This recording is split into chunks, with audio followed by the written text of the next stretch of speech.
Moi, mon cœur aime le Seigneur. J'aime le Seigneur de tout mon cœur. La Bible dit de toute mon âme, c'est ta pensée. Tu dois aimer le Seigneur. Tout ce que tu fais, tout ce que tu planifies, tu dois aimer le Seigneur. La Bible déclare de toute ton âme, de toute ta pensée et de toute ta force. Ta force, ça doit aimer le Seigneur. Imaginez un peu quelqu'un, les gens qui travaillent quelque part, même s'il a eu beaucoup d'activités le jour de la veille, mais il sait très bien qu'à 5 h du matin, je dois aller travailler. Il se réveille. Hein? Il sait très bien que même s'il est fatigué comment, à 5 h du matin, il doit aller pointer. À mon avis, qu'est-ce qui donne cette motivation-là? Pourquoi est-ce qu'il est motivé tant? Aller travailler. Parce qu'il sait qu'il fait du moyen, il y a un salaire, n'est-ce pas? N'est-ce pas? Mais Dieu est au-dessus de ton salaire. Vous savez, Dieu peut te donner tout ce que tu cherches, tout ce que tu as cherché là pendant 20 ans. Dieu peut te le donner en un jour. Moi, je l'ai expérimenté dans ma propre vie. Moi, je prêche des choses que moi-même j'ai vécues. Je ne prêche pas des histoires. Le fait que nous allons dans nos boulots là, nous travaillons, nous avons un salaire fin du mois. Dieu est capable en un jour de te donner tout ce que tu as cherché pendant 20 ans. Il est capable. C'est pourquoi tu dois adorer le Seigneur. Tu dois l'aimer de tout ton cœur. C'est un Dieu qui guérit des cancers.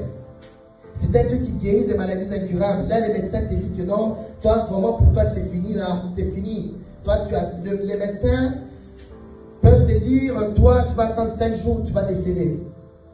Le médecin reste un être humain. Hein? Il a fait des études, gloire à Dieu en médecine, pendant plusieurs années.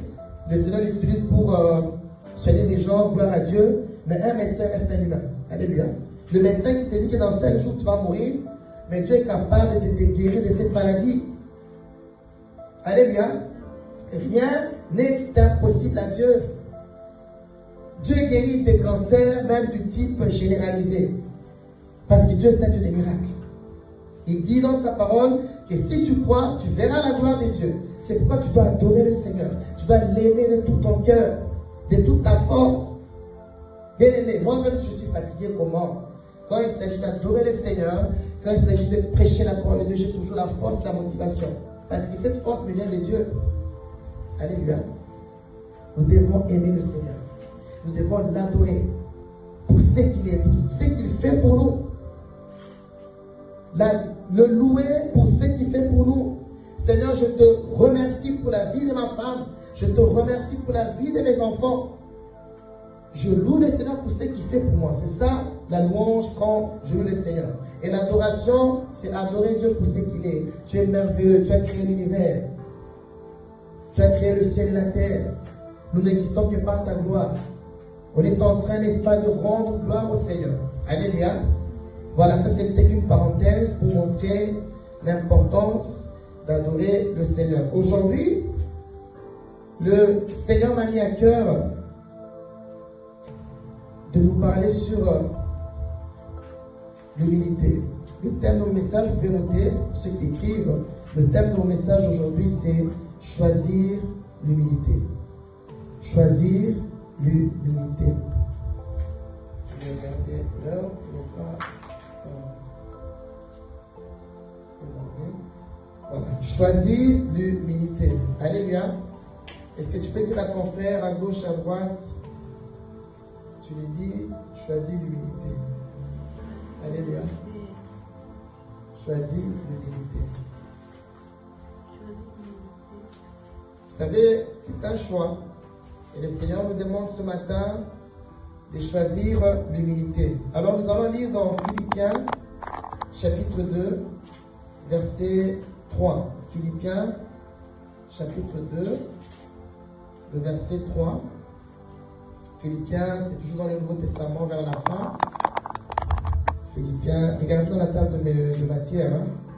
Mais c'est vers la fin. Philippiens, chapitre 2. Qu'est-ce que la Bible nous dit? C'est juste après le livre des Éphésiens. Donc vous avez un Thessalonicien, vous avez Timothée, et puis vous avez Hébreu.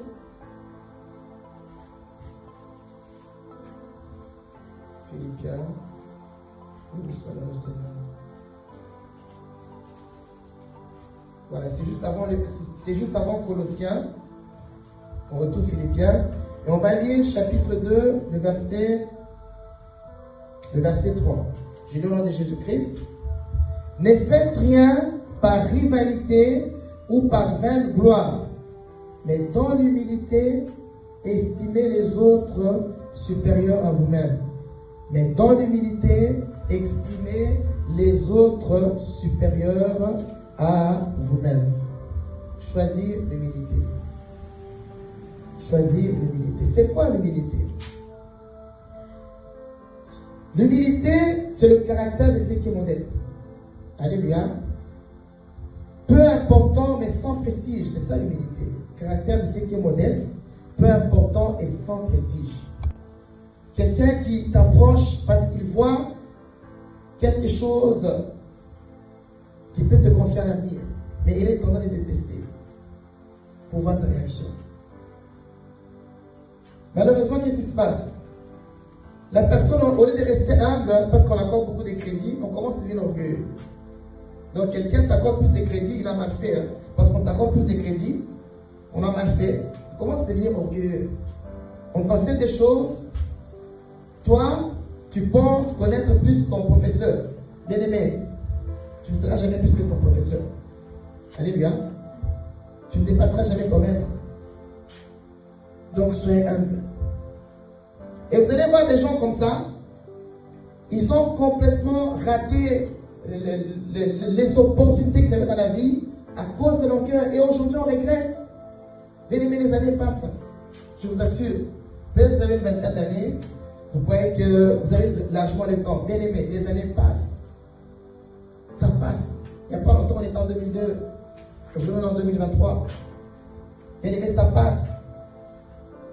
Alors ne soyez pas des rêveurs ou dans des rêves. Bien aimés, choisissez d'être humble.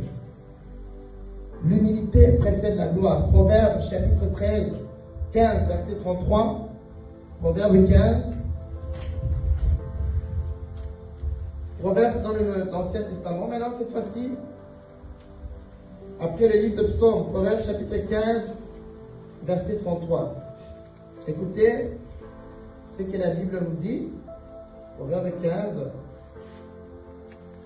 Oh, béni soit le nom du Seigneur. Verset 33. La Bible dit, nous lisons au nom de Jésus, la crainte de l'Éternel. La crainte de l'Éternel enseigne la sagesse. Et l'humilité précède la gloire. L'humilité précède la gloire. L'humilité précède la gloire. Est-ce que tu peux dire après moi, s'il te plaît? L'humilité. Répète après moi, s'il vous plaît. L'humilité précède la gloire. Tu veux réussir, bien aimé, sois humble. Sois humble.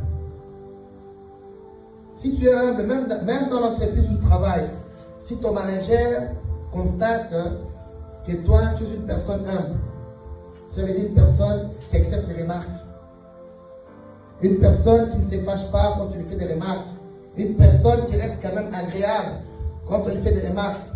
Si constate ça en toi, bien aimé dans le Seigneur peut le toucher.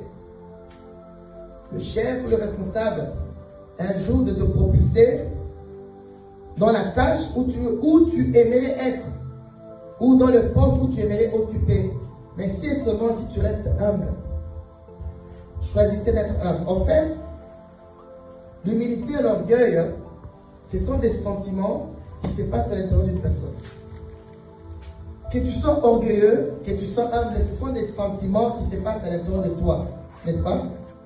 C'est l'humilité, c'est un sentiment. L'orgueil, c'est un sentiment, mais ça se passe où? Ça se passe à l'intérieur d'une personne. Mais que nous dit la Bible? Nous revenons dans Philippiens, que nous avons lu tout à l'heure. Philippiens chapitre 2. Philippiens chapitre 2. Philippiens chapitre 2. On va plus rester dans le livre de Philippiens, chapitre 2. Maintenant, cette fois-ci, nous lisons le verset 5. La Bible dit ceci: ayez en vous, dans ma version il est marqué la pensée, mais dans d'autres versions on dit, ayez en vous les sentiments qui étaient en en Jésus-Christ. Et en vous, les sentiments qui étaient en Jésus-Christ. Quels étaient les sentiments qui étaient en Jésus? Il m'a pas lu. La Bible dit, il s'est humilié jusqu'à la croix. Bien aimé. En tout cas, mourir à la croix, c'est une mort honteuse. Hein? Mourir à la croix, c'est une mort honteuse. Jésus, on l'a flagellé. Jésus, on l'a couvé. On a craché sur lui, bien aimé, dans les seigneurs. Jésus, on l'a vraiment rabaissé.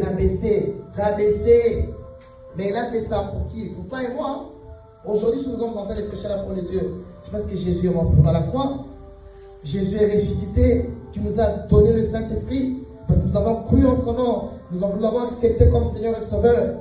Il nous donne la grâce de prêcher la parole de Dieu. Et c'est grâce à Jésus. Mais ce Jésus-là, il s'est humilié. La Bible dit, ayant les sentiments qui étaient en Jésus-Christ. Bien aimé, est-ce que tu es humble? Dieu va te résister, ma soeur. La Bible dit, Dieu résiste aux orgueilleux. Mais il fait grâce aux hommes. C'est pourquoi choisis l'humilité. Choisis l'humilité.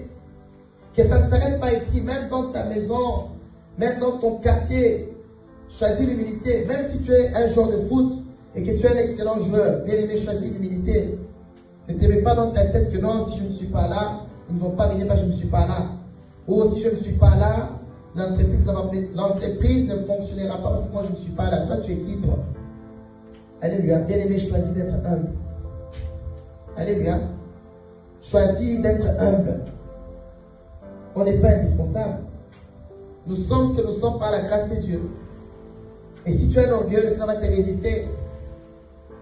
Si tu es un orgueilleux, le Seigneur va t'écarter, mon frère, ma soeur. Choisissez d'être humble. Béni soit le nom du Seigneur. L'humilité. L'humilité. Caractère d'une personne qui est modeste, qui ne se fait pas remarquer. Le verset 8. La Bible dit, soumettez-vous donc à Dieu. Résistez au diable et il fuira l'un de vous. Maintenant dites-moi, comment veux-tu te soumettre à Dieu si tu es un orgueilleux? Bien aimé, la force que nous avons nous vient de Dieu. Tout ce que nous sommes là, ce n'est que la grâce de Dieu. Comment est-ce que je vais me soumettre à Dieu si je suis un orgueilleux? Bien aimé, choisis d'être humble. La Bible dit, résistez au diable, parce que l'ennemi fait son travail. L'ennemi combat les enfants de Dieu. L'ennemi ne veut pas ton bonheur. L'ennemi veut ton malheur. L'ennemi veut que tu échoues. L'ennemi ne veut pas que tu sois en bonne santé. Ça dérange l'ennemi le fait que tu es là, en train d'écouter la parole de Dieu. Ça dérange l'ennemi le fait que tu es bien portant, bien dans ta tête. Ça le dérange. Mais la Bible nous dit quoi? Nous dit, résistez à l'ennemi. Je ne vais pas appeler le diable. Je ne suis pas là pour lui faire sa publicité. Moi, je l'appelle l'ennemi. La Bible dit de le résister. Résistez au diable et il fuira l'un de vous. Mais qu'est-ce qui vous donne la puissance de faire fuir le diable? Mais c'est Jésus qui vous donne cette puissance. Mais si vous n'avez pas Jésus, vous êtes foutus. Mais comment est-ce que vous allez vous soumettre à Dieu si vous êtes orgueilleux? Il va vous résister. Dieu résiste aux orgueilleux, mais il fait grâce aux humbles. D'où choisis d'être humble. Choisis d'être humble. Lorsque tu t'approches de Dieu, au verset 8, approchez-vous de Dieu et il s'approchera de vous. Dans quelle attitude t'approches-tu de Dieu? Alléluia. Dans quelle attitude t'approches-tu de Dieu? Dans une attitude arrogante? Monsieur, je connais tout. Monsieur, monsieur n'accepte pas des remarques. Monsieur, lorsqu'on lui fait des remarques, ben voilà, monsieur s'énerve. On ne peut pas toucher, monsieur est intouchable. Il y a des gens qui sont comme ça. Tu ne peux pas faire de remarques. Quand tu lui fais une remarque, il est vraiment mal dans sa peau. Quand tu lui fais une remarque, il est hors de lui. Quand tu lui fais une remarque, mais il te répond d'une manière insolente, parce que monsieur connaît tout bien, aimé, tu es orgueilleux. Le Seigneur te résiste. Choisis l'humilité, mon frère et soeur. Dis-toi que tu ne connais pas tout. Dis-toi que tu es limité. Dis-toi que tu as besoin des gens pour avancer, pour réussir, pour aller de l'avant. Alléluia. Approchez-vous de Dieu et il s'approchera de vous. Dans quelle manière on s'approche de Dieu? Dans une attitude d'humilité. On se fait petit devant Dieu. On se fait petit. On reconnaît que Dieu est le Créateur, que sans lui nous ne sommes rien, bien-aimés. Et du coup, on se rapproche d'une manière humble. Béni soit le nom du Seigneur. L'humilité. L'humilité, bien-aimé, choisie. L'humilité est très très important. Qu'est-ce qui veut la gloire? Quelqu'un veut la gloire dans cette église? Alléluia. Qui veut réussir dans la vie? Lève un peu la main. Qui veut réussir dans la vie? Tout le monde veut réussir. Mais si vous voulez réussir, soyez humble. Soyez humble. Alléluia. Soyez humble.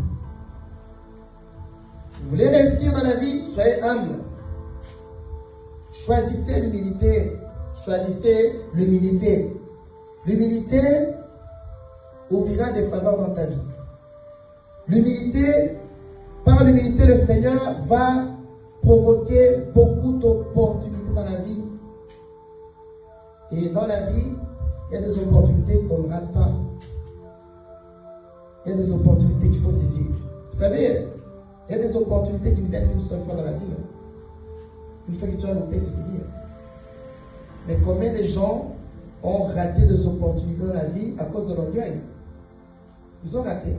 Ils ont raté. Hein? Et aujourd'hui, on fait quoi? On regrette. On est dans les regrets. On commence à condamner Dieu. Ou on commence à blâmer les autres. Oh, c'est de ta faute. Oh, c'est la faute d'un tel. Oh, c'est la faute d'un tel. Mais regarde-toi, regarde ta vie. Quel était ton comportement que nous venons de lire? La Bible nous dit, nous relisons Philippiens chapitre 2, verset 3, de ne faire rien sans rivalité ou par vaine gloire. Et dans l'humilité, estimer les autres supérieurs à vous-même. Alléluia. Est-ce que nous estimons les autres supérieurs à nous-mêmes? Lorsque tu es à l'école, lorsque tu es dans tes activités, est-ce que tu estimes les autres supérieurs à toi-même? C'est ça l'humilité. La personne là est supérieure à moi. Et moi je suis humble. La Bible nous demande d'estimer les autres supérieurs à nous-mêmes. Quelqu'un qui est humble ne cherche pas toujours à avoir raison. Alléluia. Parfois, même si tu as raison, c'est mieux de te taire que tout le temps discuter avec les gens, tout le temps à chercher à avoir toujours raison. Quelqu'un qui a raison, alléluia, quelqu'un qui est humble, il ne se fait pas remarquer. Oh, c'est moi qui ai fait telle chose-là. Si telle chose-là existe, hein, c'est grâce à moi. Si ils sont ceux qui sont là, c'est grâce à moi. Quelqu'un qui est humble, hein, il ne se fait pas remarquer. Alléluia. Parce que ce que nous oublions, c'est que dans la vie, on a toujours besoin des gens. On ne connaît pas tout. On ne connaît pas tout. Il y a des choses que moi je connais, que toi tu ne connais pas. Il y a des choses que toi tu connais, moi je ne connais pas. Donc on a besoin de l'un et de l'autre pour avancer dans la vie. C'est pourquoi la Bible nous demande de rester humble. De rester humble. Et le bel exemple de l'humilité, c'est justement dans Philippiens. Aujourd'hui, on sera beaucoup dans ce livre de Philippiens, chapitre 2. Regardez l'exemple de Jésus au verset 7, toujours dans le même chapitre-là, au verset 7. La Bible déclare, mais il s'est dépouillé lui-même en prenant la condition d'esclave. C'est qui là? C'est Jésus. Il a pris la condition d'esclave en devenant semblable aux hommes. Jésus était 100% Dieu et 100% homme, mais il a accepté de devenir semblable aux hommes après s'être trouvé dans la situation d'un homme. Il s'est humilié lui-même en se rendant obéissant jusqu'à la mort et la mort de la croix. Donc Jésus s'est humilié lui-même. Il était Dieu, mais il n'a pas regardé sa condition en tant que Dieu. Il s'est humilié lui-même. Il a accepté de quitter le ciel pour venir sur la terre et de mourir pour des pécheurs qui sont moi et vous. Jésus n'a pas regardé sa condition, qu'il était Dieu, mais il s'est humilié. Il s'est fait petit jusqu'à la mort de la croix. Et qu'est-ce qui est arrivé par la suite? Au verset 9, c'est pourquoi aussi Dieu l'a souverainement élevé et lui a donné un nom qui est au-dessus de tout le nom, afin que devant le nom de Jésus, tout genou fléchisse dans les cieux, sous la terre, sous la terre. Dieu a souverainement élevé Jésus. Pourquoi? Parce qu'il a été humble. Si tu es humble, le Seigneur va t'élever. Si tu es humble, le Seigneur va faire beaucoup de choses avec toi. Si tu es humble, le Seigneur va t'utiliser au-delà de tes forces. L'humilité, bien aimé, choisissons l'humilité. Choisissons l'humilité. Si tu es orgueilleux, le Seigneur va te résister. Le contraire de l'humilité, c'est l'orgueil. Et des orgueils, le Seigneur les résiste. Jacques, chapitre 4, versets 6 à 7. Jacques, toujours dans le Nouveau Testament. On donne beaucoup de versets dans la Bible pour que vous puissiez méditer en rapport à ce que nous sommes en train de vous enseigner. Comme ça, lorsque vous allez le prendre chez vous là-bas à la maison, vous allez les relire et ça va vous faire beaucoup de bien. Jacques, chapitre 4, versets 6 à 7. Jacques, c'est après le livre des Hébreux. Donc, vous êtes en Philippiens, vous continuez Colossiens, Thessaloniciens, vous avez Timothée, Hébreux maintenant, et juste après Hébreux, vous avez le livre de Jacques. Tout le monde a trouvé? Tu trouves, Timon? Jacques, chapitre 4. On va lire le verset 6 à 7. La Bible dit ceci: mais il donne une grâce supérieure, puisqu'il dit Dieu résiste aux orgueilleux. Suivez-moi très bien. Dieu résiste aux orgueilleux, mais il donne sa grâce aux hommes. Dieu résiste aux orgueilleux.